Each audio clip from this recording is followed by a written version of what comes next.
Domingo pasado, cuando compartimos la palabra, comentamos acerca de las especulaciones y la expectativa en la que está envuelta una parte de la iglesia hoy día acerca de supuestos eventos futuros que no están realmente basados en la Biblia. Dijimos que esto fue causado o ha sido causado porque algunos pasajes bíblicos que a través de los siglos habían sido entendidos correctamente, comenzaron a ser reinterpretados para acomodarlos al panorama escatológico introducido por la doctrina del dispensacionalismo hace menos de 200 años. Porque el Señor tuvo misericordia de mí. Y en su tiempo me abrió los ojos en esto. Estoy muy agradecida a Él. Y al mismo tiempo me siento en deuda. En deuda para con su iglesia. De compartir algo de lo que Él me ha corregido, me ha estado corrigiendo y enseñando acerca del tema en estos últimos 6 años. Y vamos a estar específicamente en el libro del profeta Daniel, capítulo 9, versículos 24 al 27, las famosas 70 semanas de que le habló el ángel Gabriel a Daniel. Para redimir el tiempo, consideraremos primero los versículos 25 al 27 y sintetizamos. Hay un total de 69 semanas, 7 y 62. Desde la orden para reedificar la ciudad de Jerusalén y el templo, ¿verdad? A partir del decreto de Ciro, rey de Persia, hasta la aparición del Mesías. Las 7 semanas corresponden al tiempo que tomó edificar a Jerusalén bajo el liderazgo de Esdras, Nehemías y Zorobabel. Esto está en los libros de Esdras y Nehemías. Las otras 62 son el periodo de tiempo entre los testamentos. O sea, es un periodo de tiempo que le llaman intertestamentario. Desde que se terminó aquella reedificación hasta que apareció el Señor.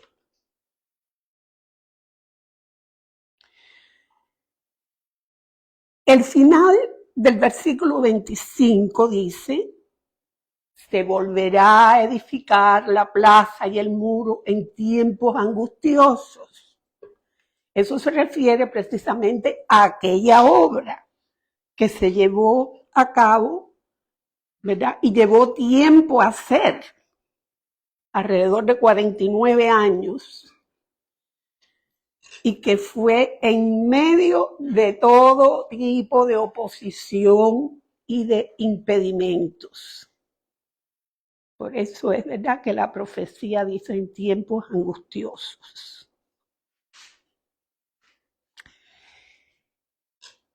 El versículo 26 dice: después de las 62 semanas se quitará la vida al Mesías.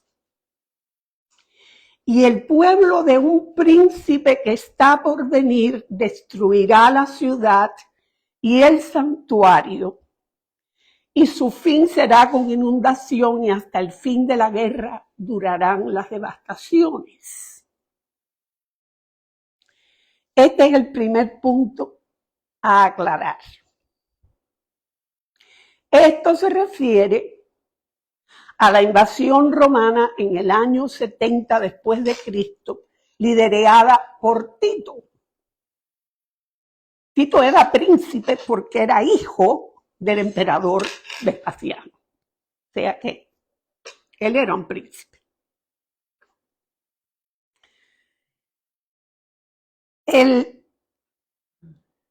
La interpretación dispensacionalista es que sí, los romanos destruyeron la ciudad y el templo en el año 70. Pero lo que ellos entienden es que aquel príncipe de que se habla, en realidad era Tito y era príncipe porque era hijo de Vespasiano. Es para los dispensacionalistas, es el anticristo que vendrá en el futuro. Así lo entendimos en otra época. El otro error de interpretación es en el versículo 27. Los dispensacionalistas consideran que lo que aquí dice se refiere al anticristo. Lo que dice ese versículo es: por otra semana confirmará el pacto con muchos. A la mitad de la semana hará cesar el sacrificio y la ofrenda. Esa otra semana, la semana 70, de acuerdo al dispensacionalismo, ha quedado pendiente de que primero, en algún momento, la iglesia sea raptada. Y a partir de eso, de acuerdo a esa doctrina, empieza a correr la semana 70. O sea, la iglesia raptada, comienza la gran tribulación, bla, bla. Lo que afirma es el dispensacionalismo en este punto, es que entonces el anticristo hará un pacto con los judíos para reanudar los sacrificios en el templo. Pero que a la mitad de la semana, o sea, después de 3 años y medio, porque el periodo es de 7 años, va a romper el pacto y va a hacer cesar en el templo ese los sacrificios y la ofrenda.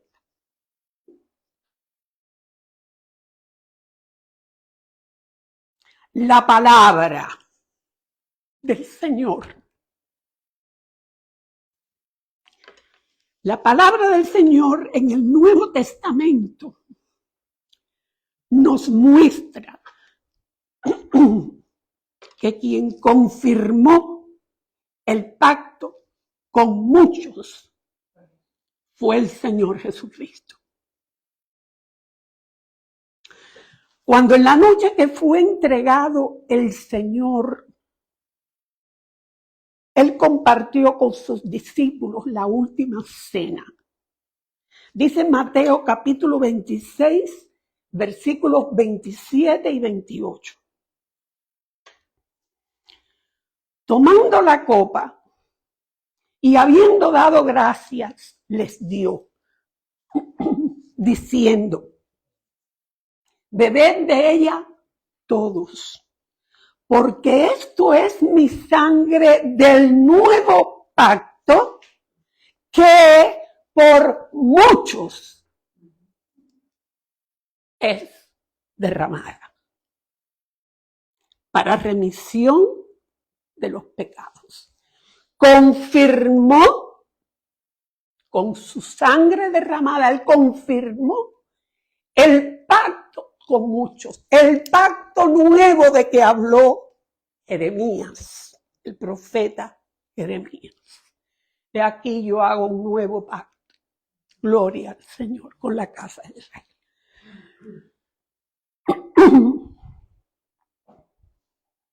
Fue el Mesías quien confirmó el pacto con muchos.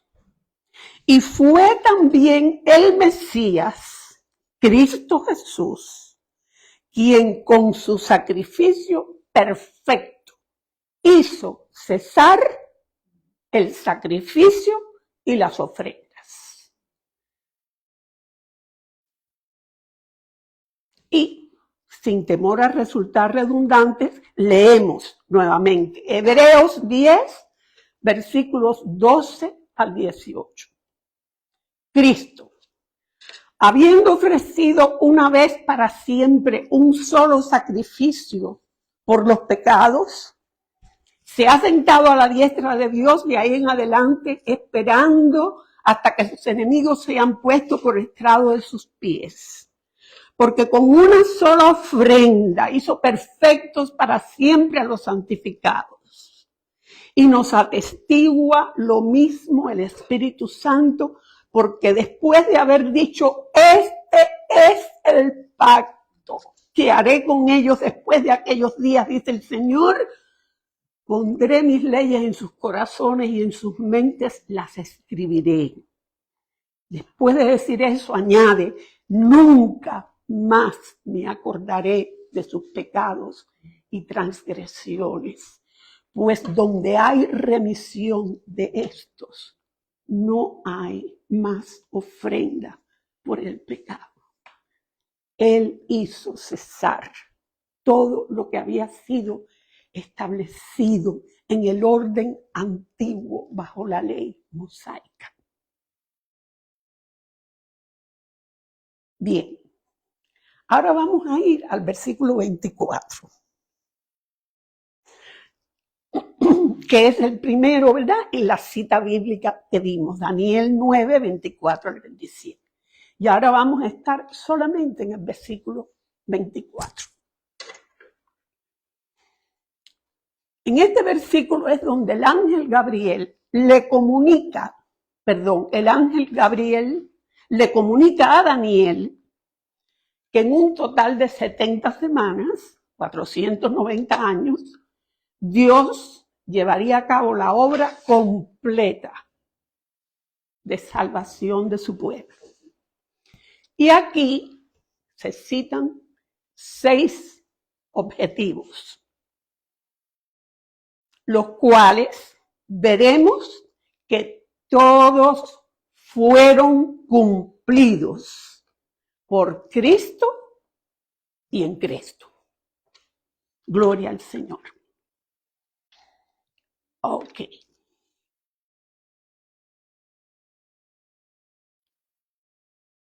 Dice así, número 1, terminar con la prevaricación. ¿Alguien tiene la cita ahí, por favor? Porque yo fallé de no escribir el versículo literalmente. 70 semanas. 70 semanas están determinadas sobre tu pueblo y sobre tu santa ciudad para terminar la prevaricación. Ahí. Primero, para terminar con la prevaricación. Bien. Bíblicamente, prevaricación equivale a transgresión. Es lo mismo. Significa transgresión. Y transgresión es desobedecer deliberadamente la voluntad de Dios y traicionar sus mandamientos. Y dice aquí que ese primer objetivo era terminar con eso, terminar con la transgresión. Hebreos capítulo 9, versículo 15 dice: si la sangre de los toros y de los machos cabríos y las cenizas de la becerra rociadas a los inmundos santifican para la purificación de la carne, cuánto más la sangre de Cristo, el cual mediante el Espíritu Eterno se ofreció a sí mismo sin mancha a Dios, limpiará vuestra conciencia de obras muertas para que sirváis al Dios vivo. Así que por eso es mediador de un nuevo pacto, para que interviniendo muerte para la remisión de las transgresiones que había bajo el primer pacto, los llamados reciban la promesa de la herencia eterna. Gloria al Señor. Segundo objetivo, para poner fin al pecado. Cada vez que yo me encuentro con esta frase, fin al pecado, lo que viene a mi mente es la escritura que a mí me encanta lo que dice Zacarías 3:9, ¿verdad? Que es el pasaje en que Josué, el sumo sacerdote, se le quitan aquellas ropas sucias y viles, ¿verdad? Y ustedes conocen ese pasaje, pero el versículo 9 en particular, que es casi el final del relato ese, dice: he aquí, aquella piedra que puse delante de Josué. Para Josué, allí en ese pasaje, siendo el sumo sacerdote, está representando al pueblo, ¿verdad? Quiere decir que todo el mundo estaba sucio. Correcto. Entonces dice, esa piedra que puse delante de Josué, sobre esta única piedra hay 7 ojos. He aquí yo grabaré su escultura, dice Jehová de los ejércitos, y quitaré el pecado de la tierra en un día. Hebreos 9:26 dice: ahora en la consumación de los siglos se presentó Cristo. Se presentó una vez para siempre por el sacrificio de sí mismo para quitar de en medio el pecado. Juan el Bautista dijo de él: he aquí el Cordero de Dios que quita el pecado del mundo.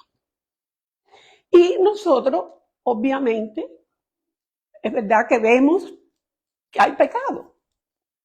Claro, que hay pecado. Pero su sacrificio de él hizo posible que el pecado de cada uno que viene a él sea quitado. Y nosotros sabemos que nuestro pecado, el de cada uno de nosotros, ha sido quitado por el Señor. Gloria al Señor. Bien. Tercer punto. Expiar la iniquidad. Expiar quiere decir pagar la pena que se debe. La deuda que se debe. Eso es lo que quiere decir expiar. En el caso de Cristo,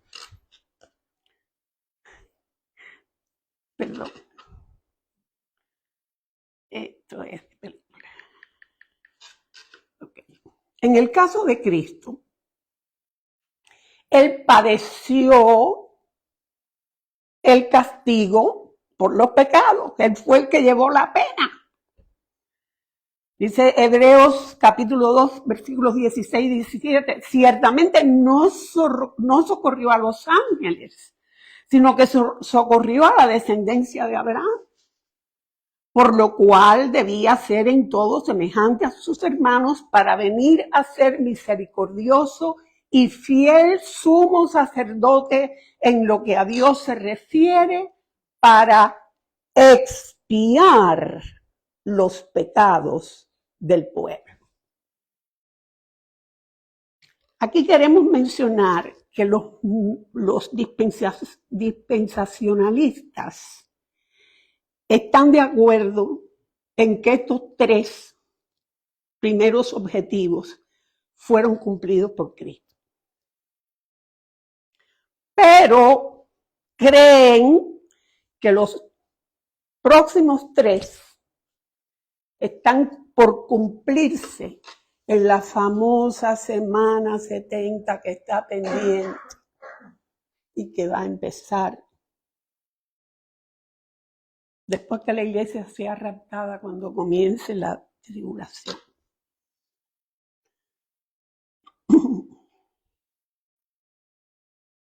Cuarto objetivo, este es uno de ellos. Traer la justicia perdurable. Yo no voy a entrar en cómo ellos lo entienden, porque aquí no estamos para entrar en eso. Estamos para presentar lo que el Señor nos ha mostrado en su palabra y lo que su palabra dice para el beneficio de su iglesia. En Romanos capítulo 3, versículos 21 al 26, esto es lo que leemos. Ahora, aparte de la ley, se ha manifestado la justicia de Dios, testificada por la ley y por los profetas. La justicia de Dios por medio de la fe en Jesucristo, para todos los que creen en Él, porque no hay diferencia por cuanto todos pecaron y están destituidos de la gloria de Dios, siendo justificados gratuitamente por su gracia mediante la redención que es en Cristo Jesús, a quien Dios puso como propiciación por medio de la fe en su sangre para manifestar su justicia, a causa de haber pasado por alto en su paciencia los pecados pasados, con la mira de manifestar en este tiempo su justicia, a fin de que Él sea el justo y el que justifica al que es de la fe de Jesús. Justicia perdurable. Justicia eterna es la justicia de nuestro Dios, que por la fe en la sangre de su Hijo nos ha sido imputada y de la cual nosotros disfrutamos por su gracia y misericordia. Gloria al Señor. Quinto punto, quinto objetivo. Sellar la visión y la profecía. En Mateo 11, versículo 13, Jesús declara: todos los profetas y la ley profetizaron hasta Juan. En Lucas 18, versículo 31, tomando Jesús a los 12, les dijo: he aquí subimos a Jerusalén y se cumplirán todas las cosas escritas por los profetas acerca del Hijo del Hombre. En Lucas capítulo 24, versículos 44 al 48.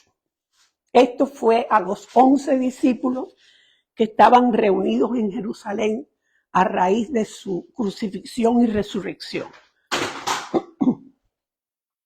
Les dijo: estas son las palabras que os hablé estando aún con vosotros, que era necesario que se cumpliese todo lo que está escrito de mí en la ley de Moisés, en los profetas y en los salmos.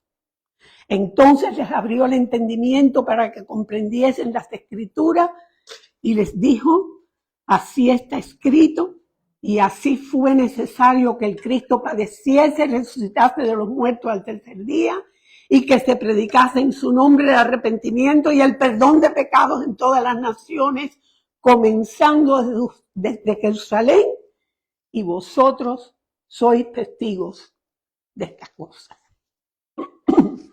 Conclusión de este punto: todo lo que se profetizó se cumplió. Por lo que la profecía acerca del plan de Dios para la redención de la humanidad quedó sellada. No más profecía. No estamos hablando de la profecía como uno de los dones del Espíritu que el Señor, ¿verdad?, imparte a algunos en su iglesia para edificación. No. Estamos hablando de las profecías relacionadas con el plan de Dios para la redención de su pueblo, la obra completa de Dios. Gloria al Señor.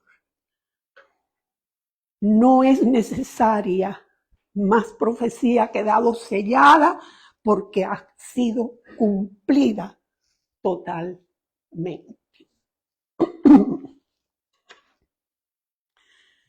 Objetivo número 6. Este es uno bueno. Gracias, Señor. Gracias.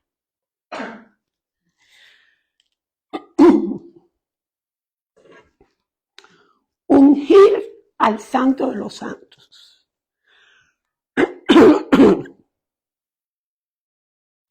La interpretación dispensacionalista es que esto se trata